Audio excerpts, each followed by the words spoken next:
siar kita bukan siar ucapan, tulisan, jangan, tapi perubahan perilaku. Contoh, Bu, maaf ya, kalau orang rajin ngaji, kira-kira tingkat kedengkiannya harusnya makin turun nggak? Kalau makin turun, biasanya makin rese nggak?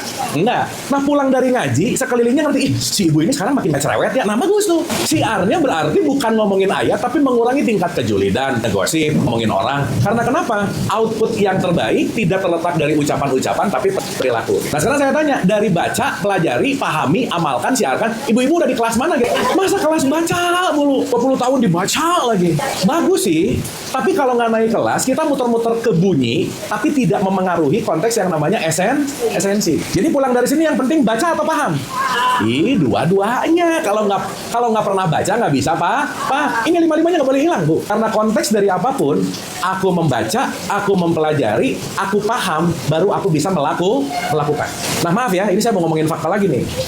Orang hari ini banyak melakukan sebelum dia paham. Udah ngerjain dulu deh gitu. Nanti ditanya, kenapa ngerjain? Udah pokoknya, udah ngerti. Pokoknya dapat pahala, dapat surga, dapat pahala. Tapi tidak masuk kepada konteks yang pemahaman. Jadi sebisa mungkin, yuk baca, pelajari, paham. Berarti paham harus ada pemikiran yang terlibat nggak kira-kira? Iya. Makanya kenapa saya banyak nanya, supaya ibu pulang, paham. Soalnya kalau saya cerita, ibu, saya ceritain dongeng tentang pahala, gini. Ibu pulang bawa dongeng. Pulang bawa dongeng, cepat lupa. Tapi kalau pulang bawa bahan pemikiran, apapun yang dipertanyakan di sekarang di kajian ini, pulang ada bekasnya pasti. Berarti fokus kita adalah aktivasi yang namanya akal, merubah dari bunyi menjadi paham. Ibu kira-kira kalau kita ngobrol gini, ada yang paham nggak kira-kira? Ada. Kenapa? Seenggaknya kita pakai bahasa yang kita ngerti.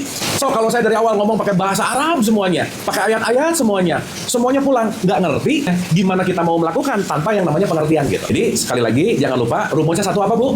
Baca, jangan betah hanya dibaca tapi masuk ke tadarus. Tadarus itu artinya apa? Mempelajari, baru mengamal, baru Jadi mudah-mudahan habis ini pahalanya di sini bukan hanya bunyi, tapi begitu atau mengamalkan, pahala juga nggak usah terlalu dipikirin gitu. Karena pahala mah otomatis gitu.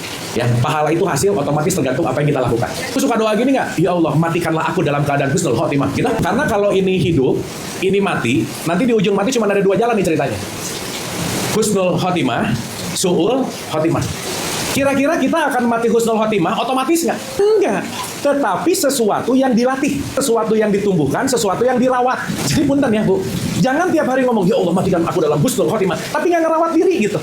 Tapi tidak ada perbaikan. Nggak bisa. Karena husnul khotimah bukan hadiah dalam tanda petik yang diberikan oleh Allah. Tetapi hasil yang kita usahakan dalam kehidupan. Berarti rumusnya, dari Allah mau kembali ke Allah, perlu yang namanya pedoman. Pedomannya namanya Al-Quran. Berarti kita perlu mendapatkan peta esensi Qurannya nggak kira-kira? Iya.